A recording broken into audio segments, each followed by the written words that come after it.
Welcome back to my channel. Today we're going to be answering the question, how did toilets work in medieval British castles? So grab your latrine, a bucket, a wooden spoon, and a roll of hempen cloth, and let's get into it. Point no. 1. Toilets in medieval castles were not connected to any sort of pipe system like modern toilets. Instead, the waste would simply fall through a hole into a pit or a bucket below. This is pretty similar to how the toilets in airplanes work, only with slightly less turbulence. The toilets in castles were also not very private affairs. They were usually shared by several people and were located in the latrine tower or the privy. The privy was usually a small outbuilding near the castle wall that had a few toilets in it. The toilets themselves were just holes in the floor with wooden seats above them. The holes would then lead down into a bucket or a pit that would be filled with the castle. Well, you know, the royal waste. Point 2.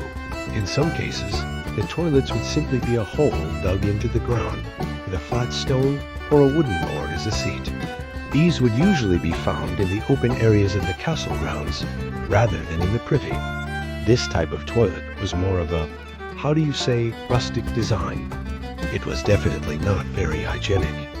The waste would often be left sitting around and would attract all sorts of unpleasant things, like flies and vermin. It was also not uncommon for people to simply throw their chamber pots out of their window. The latrine, as we mentioned before, was usually located near the castle wall, so it wasn't too far for the waste to fall.